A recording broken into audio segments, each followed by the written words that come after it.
It always begins in silence. A silence so thick that even the ticking of a broken clock feels like an echo of something lost. In the dim light of a rented room, with curtains half drawn and dust floating in the air, a man sits on the edge of a bed.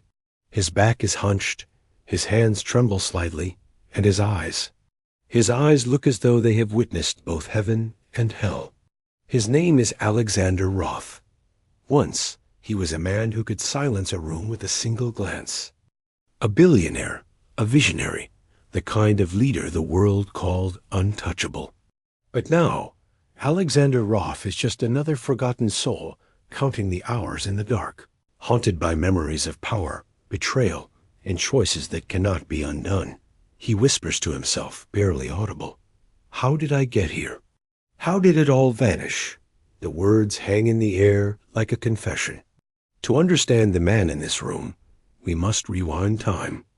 Not to his fortune, not to the glittering days of champagne and applause, but further back, to the boy who once stared at a cracked ceiling in a house that smelled of damp wood and poverty.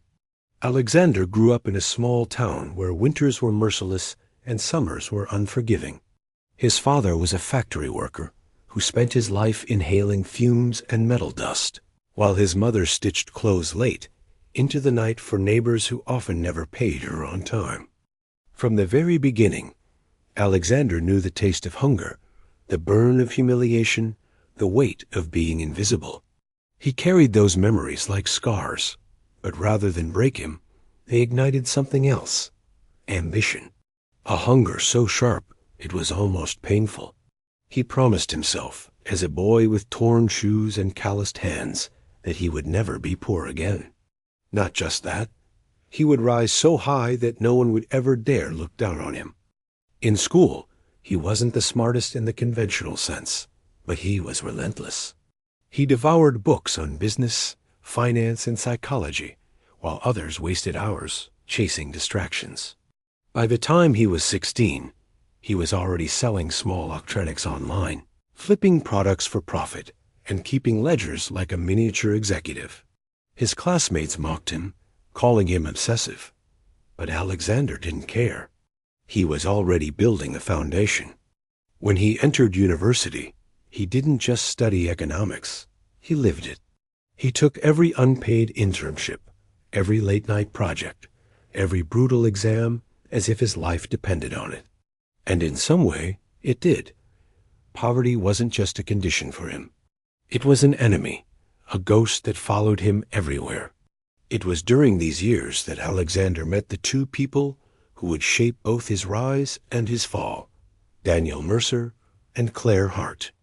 Daniel was a childhood friend, loyal, funny, but easily influenced. Claire was brilliant, magnetic, the kind of woman who could walk into a room and make everyone else feel smaller. Alexander admired her, not just for her intelligence, but for her coldness, a trait he secretly envied. Together, the three of them dreamed of building something extraordinary. And they did. With little more than borrowed money, long nights, and reckless courage, they founded Roth Technologies, a company that promised to change the way people lived through cutting-edge digital platforms. At first, it was a gamble. Investors laughed. Competitors dismissed them. But Alexander was relentless. He pitched their idea in boardrooms until his throat went raw. He negotiated until his hands shook from exhaustion. And he pushed his small team harder than anyone thought possible. And then it happened, the breakthrough. Their technology caught fire, and suddenly Alexander wasn't a nobody anymore. He was a visionary, a disruptor, a rising star. Money began pouring in, first in trickles, then in floods. Within 5 years, Roth Technologies was valued in the billions. Alexander embraced it fully. He bought the penthouses, the cars, the private jets. He stood on stages giving speeches about innovation, about changing the world, about the future. Journalists called him a genius. Magazines put his face on the cover, and politicians wanted to be seen with him. He was no longer the boy from the damp wooden house. He was the king of an empire. But power has a way of revealing who we truly are. And for Alexander, power awakened both his brilliance and his demons. He became obsessive, paranoid. Success was never enough. He needed more. More influence, more recognition, more control. He drove his employees mercilessly, demanding perfection. He neglected Daniel, who had always been the quieter partner, and he ignored the warning signs of Claire's growing ambition. Claire, who once stood beside him, began positioning herself behind the scenes, whispering to investors, building her own network of loyalty. The higher Alexander climbed, the lonelier he became. Nights were spent not in celebration, but in endless strategy sessions, drinking to calm the noise in his head and staring at city skylines that never satisfied him. And then came the mistakes. The deals too risky, the projects too rushed, the numbers too inflated. At first, nobody noticed, because Alexander had a reputation for always winning.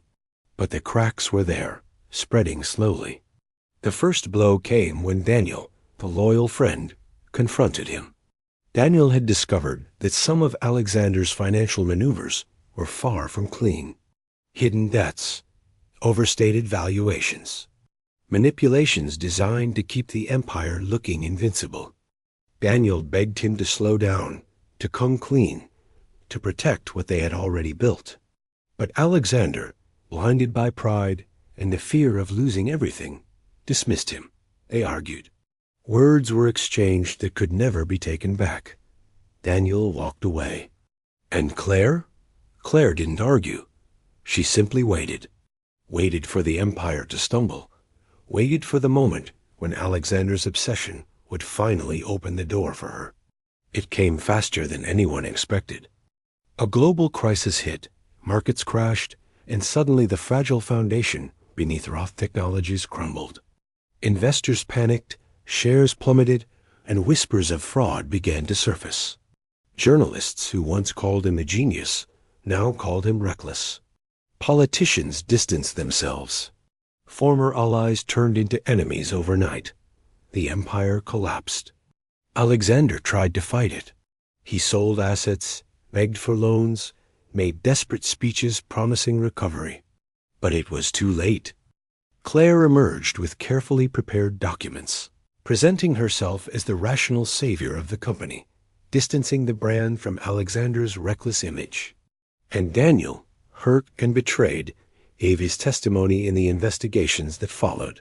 In less than a year, Alexander lost everything. The company he had built, the billions he once commanded, the respect, the status, gone. What remained was debt, lawsuits, and a reputation destroyed. And so we return to that dark, rented room, to the man on the edge of the bed, staring at the ghosts of his own choices. He remembers the sound of applause, the flash of cameras, the rush of standing at the top of the world. And he remembers the silence that came after, the silence of betrayal, the silence of failure, the silence of being forgotten. But this is not where the story ends. Because in the ruins of what he once was, Alexander Roth begins to ask himself the question he never dared to before. What is left when everything else is stripped away? The answer is not simple. It will take him through nights of torment, through memories that cut like glass, through reflections that burn deeper than any financial loss. And it begins here. The night stretched on, heavy and endless. Alexander sat motionless in that small room, the air stale with the smell of old cigarettes and despair. His fortune was gone, his empire reduced to headlines that mocked his name. Yet what tormented him most wasn't the money. It was the silence. Silence where friends used to be. Silence where trust used to live. Silence where applause once drowned out every doubt. He thought often of Daniel, his oldest friend, the boy who once shared cheap meals and endless dreams with him. Daniel had been loyal until the end, but Alexander's arrogance had shattered that bond. He wondered if Daniel hated him now, or if somewhere deep down there was still a trace of the boyhood loyalty they once shared. And Claire, Her face still haunted him. She hadn't betrayed him impulsively. No, her betrayal had been slow, deliberate, meticulous. Like a chess player waiting for her opponent to expose the king. She didn't just take his company. She took his legacy, reshaped it in her own image, erased him from its history.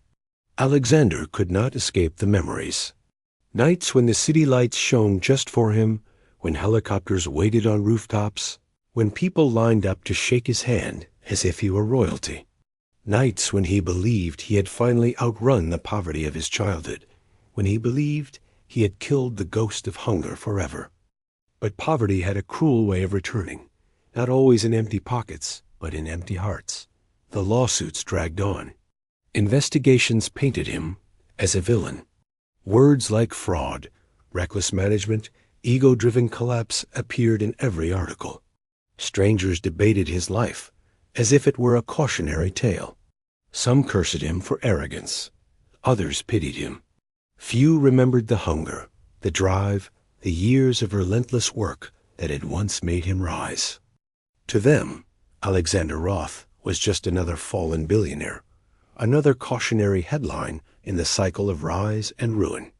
But in the solitude of his exile, Alexander began to unravel the truth he had always avoided.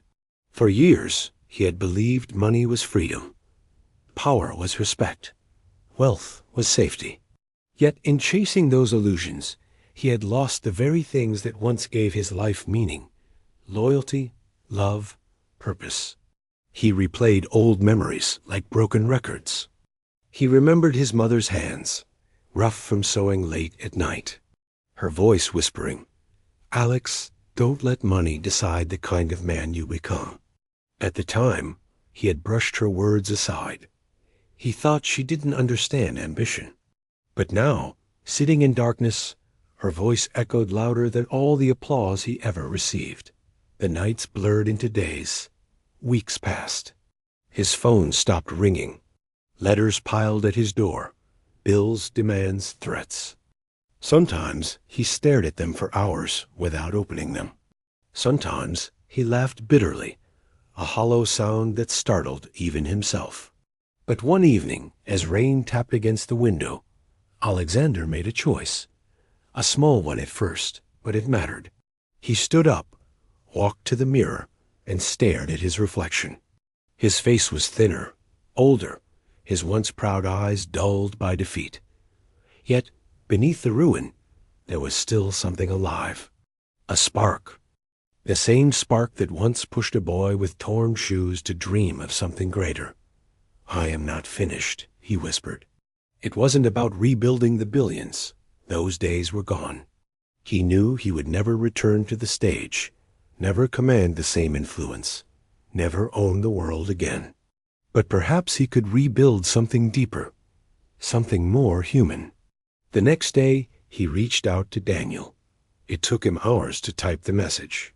His hands shook as he wrote, "I'm sorry. For everything." He didn't expect a reply. Days passed in silence. Then, finally, a short answer appeared. "Meet me." Their meeting was not warm. Daniel's face was hardened, his words sharp. Years of friendship could not erase betrayal overnight. Yet, as Alexander sat across from him in a quiet cafe, he listened. For the first time in years, he truly listened. He didn't defend himself, didn't justify, didn't argue. He simply acknowledged the pain he caused. And in that silence, something shifted. Daniel didn't forgive him fully, not yet, but a door opened. A possibility. It was a start. With Daniel, Alexander began working on small projects. Not empires, not billion-dollar visions. Just real, tangible work. Helping small businesses recover, mentoring young entrepreneurs who reminded him of the hunger he once had. For the first time, his work wasn't about dominance or glory. It was about meaning. But the scars remained. Nights were still haunted by memories of betrayal, by the sound of Claire's voice announcing his downfall, by the echo of applause that had once lifted him higher than the stars. And yet, each morning he woke, and each morning he chose not to surrender. Months turned into a year. The world still remembered him as the fallen billionaire, the reckless CEO who lost it all. But Alexander no longer flinched at the label, because behind the ruins, he had found something that no headline could capture, a chance at redemption. And in the quiet moments, he allowed himself to reflect. He thought of power, of pride, of ambition. He thought of the thin line between victory and ruin, between applause and silence. He realized that every empire, no matter how high it rises, carries within it the seeds of its own collapse. And he realized that perhaps the true measure of a man is not how high he climbs, but how he learns to live when he falls. One night, sitting once again in that rented room, now cleaner, warmer, less suffocating, Alexander whispered to himself, "I was a king. I was a ghost, and now I am just a man." The words did not sting. They felt like freedom. Because in losing everything, Alexander Roth had finally discovered what he could never see at the top of the world. That sometimes the greatest wealth is found not in what we build, but in what we learn to live without.